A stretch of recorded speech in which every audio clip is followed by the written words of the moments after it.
Hey, welcome back to Two Super Guys Trade Stocks. I'm Dylan. And Anthony? And we live in a very unique time. We're going to hit on something that's been happening with corporate bond issuance. Also, look at a little bit of inflation, TLD, and the housing markets. Real odd. I understand this is like a very jumbled video, but it actually all relates to one thing. So, this is, as people know, I keep on getting comments like, hey, how's TLT going? How's all that stuff? Honestly, I'm still break even because I get dividends from the TLT. So as Yeah. right now, I'm fine. Nice. I'm just not making money, which is a bummer. But the dividend on that's pretty decent, and I'm gonna sell some covered calls coming up here. Oh yeah? Yeah, Okay. yeah. Now that I lo- I wanted to wait for the election to be over. It's just covered calls through like within the last 3 months. Bad idea. Too much things yeah. happening. Not worth it. You just have Yep. to dodge certain days. You can't do covered calls within any range of a CPI release date, an unemployment release date. So they're shorter. Yeah. But here's TLT going back till 2002. You can see we're just very zoomed out, but we have this support at 87, 81. We're probably going to hop in between like there and 90, I would assume, for a Hmm. while. All right. So rising treasury yields prompt more U.S. corporate bond issuance. Basically, the first 7 days of the year has seen some $75 billion of investment grade rated bond supply. It's the busiest through the first full week of a new year in history. That's a cherry pick stat, right? Because it's the first week. It could be the second week, could be more. So it's a lot. Don't get me wrong. Yeah. It's a Yeah. lot. It's definitely like Exactly. Well a, above historical trends. So that tells you something. yeah, it's a little bit of a cherry pick stat, but yeah. Yeah. And basically, there's a rush among companies to get their funding done now to avoid increasing borrowing costs. This is the interesting part. To avoid increasing borrowing costs with treasury yields rising consistently over the past week. What does that mean to you? What does that mean to me? Is that what Yeah, you're asking? yeah, Yeah. So we're living in a rather interesting time. Let's say that although the Federal Reserve has been cutting rates now the last like several meetings, we're still seeing persistently moderate inflation. And the real question is, what are these CFOs seeing? They're seeing probably higher borrowing costs going into the future, and they're trying to run that by borrowing now rather than waiting until a couple more months. right.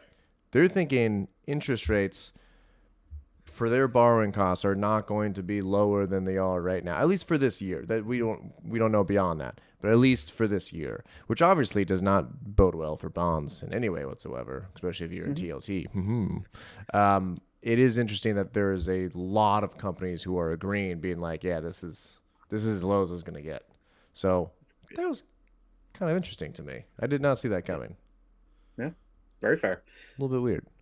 Let me move your face here. So there are concerns. This is from the Reuters article. I had to copy and paste it because they have an ad every 3 sentences for some reason. It's annoying. There are concerns that a sell-off in treasuries and rise in the dollar is sending shockwaves through financial markets and could persist as uncertainty grows over Donald Trump's policy. Very fair. We don't know what's going to happen with tariffs. It's a wait and hold thing. But the interesting part is down here. Bankers are expecting anywhere between 175 billion to 200 billion to be raised from new bond offerings in January alone. It would mark only the fifth time in history that monthly issuance topped that number. So that is abnormal. That's not a cherry pick stat. That is very, very high. Okay. So these companies are Eesh. certainly seeing increased risk of elevated borrowing costs coming through the future. Yeah. I mean, I can't say I blame them, right? Trump, if anything, agree or disagree, has talked about some pretty uh, unusual policy positions, and really kind of changing the system or shocking the system. So it makes sense that it would be a little bit cautionary going into something like that. Can't blame them. I agree. Mhm. So basically, the Fed sets short-term interest rates, but I just want to talk on mortgage rates real quick because this is where I see a problem. And I'm not a housing guy, but I don't understand why not more people are talking about this because this is not good, and the stats are awful. I don't know why this is. Everyone's saying it's gonna be fine, but basically, the yield has risen sharply in recent months due to a number of reasons: inflation being sticky, the economy is strong, and Hmm. then people are like, "Hey, for mortgage rates, look, 7% may feel high, but we were abnormally low for years. Yeah, but the cost of housing has increased rapidly, so people can't afford homes. So that's kind of a stupid point. Sure, Yeah. there was interest rates 10 to 15% in the 90s, but the housing cost compared to your salary, the ratio is completely different. So Yeah. it's kind of a stupid statistic. So they're saying, hey, 6 to 7% could be the new norm. It it could be, but once again, down here, median sales price has increased 50% in 5 years. Yeah. What people don't have the money to buy these houses. What's this? Yeah, this is the most unaffordable, basically, homes have been in like U.S. history, from my understanding. It's Yeah, crazy.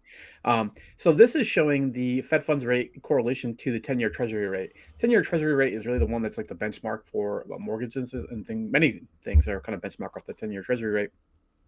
So as you can see, the correlation is not perfect here. Like in general, do they move together in the same direction a little bit? Yeah. But you've actually seen a little bit of a divergence here of late, where you see the 10-year Treasury rate spike as the Fed funds rate has come down. Eventually, if the Fed funds rate goes down to like something like zero, yeah, we would see 10-year Treasury come down significantly. But they're not like a perfect correlate of each other. This is why people are saying, "Oh, the Fed cut rates. Why can't I refinance my mortgage for 0.5% off now?" This is why. right. And here's the part. I do not get this. So someone in the comments, please tell me why I'm not getting this or help me. So basically, the housing market in 2024, it's on track. They're getting new numbers for December. But it's looking like it's going to have the fewest existing home sales since 1995, which is not good when you're in a consumer-based economy. That's really, really Yeah. bad. That's terrible. Okay. On top of that, they're saying when you look at all these real estate sites, now remember, they make money by selling homes and buying homes. That's how the business is run. So if you go on, National Association of Realtors, Redfin, whatever, they're like, oh, 2025 is going to be a huge year. It's going to be massive. Yeah. Okay. But let's just take the data that we have. Let me come back to that. Take the data that we have. We have the highest debt for American citizens that we've had. Okay, this is credit cards, this is total debt balance, non-housing versus housing, and the lowest savings, and then the housing, the highest ratio to earnings for buying a house. I don't understand why people are saying it's going to get significantly better. The the interest rate, unless the housing market collapses, which would mean no one's buying, by the way, so that would Yeah. still go against it. This is not a sustainable thing at all, Hmm. right? So this mortgage rate up here, my mortgage rate right now, I pay $3K a month.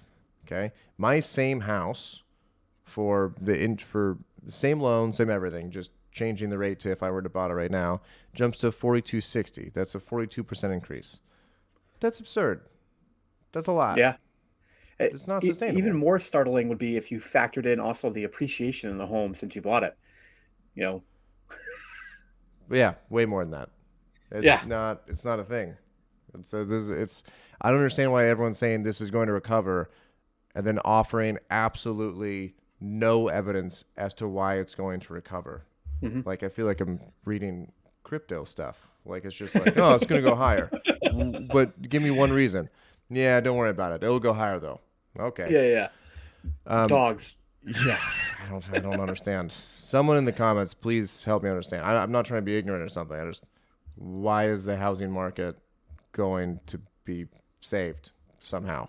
Yeah. Um, so this is let me, Slum roll. I want to make it so I can see my arrow. Okay.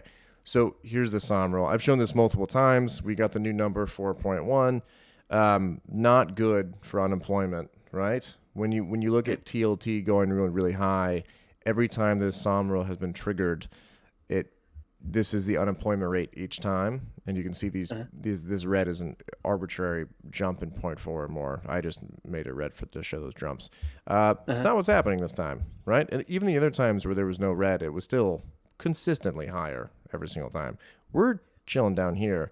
And now, if you look at July 2024, this number has changed to 4.2 Mm. on pretty much every. It still triggered the SOM rule, but it has essentially been rewritten once they got slightly new data. Yeah. It's What's wild. this? I mean, we're living in Never Never Land a little bit from a like Crazy. economic data standpoint. What's that signal, the doji, where indecision Yeah. candle, right? When you look at a chart analysis, that's literally what almost everything is putting up right now. We have some things like CPI came in a little bit better than expected. Market loved it. It had the best day since November. That was just this past week.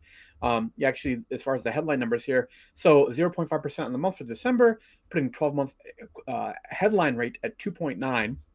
And then core inflation, which excludes food and energy, we've talked about this numerous times, rose 0.2% a month or 3.2% in the year. So, core inflation, pretty good on CPI. Headline inflation, even a little bit better on CPI.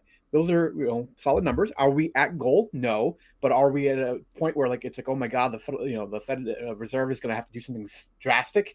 No, they're going to be kind of stuck in a waiting pattern. We're just going to be sitting around waiting for something to make a decision here. And the same thing going on with jobs, right?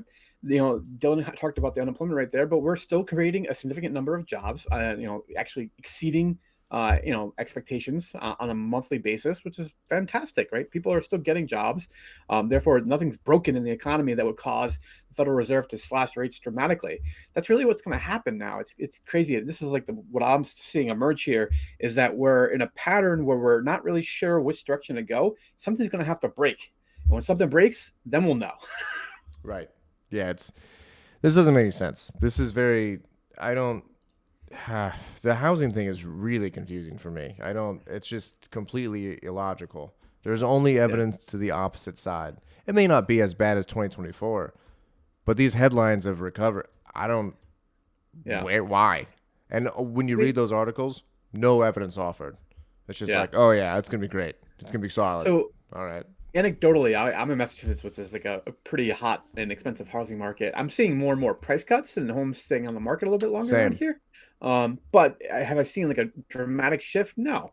And unfortunately, what's really happened over the last couple of years is because of the low mortgage rates and then this massive pop in housing prices is we've created two classes of American citizens. There's like the landed gentry again that are homeowners and property owners, and those that are locked out of that realm, and it's going to be very, very hard for them to break into it in the future.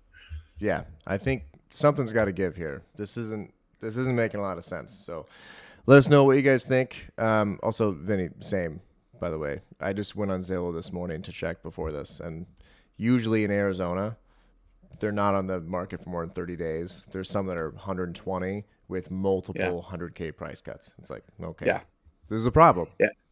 I don't, Something will break. What it'll be, no clue, I but have no something will idea. break. Yeah, but if something breaks, good for TLT.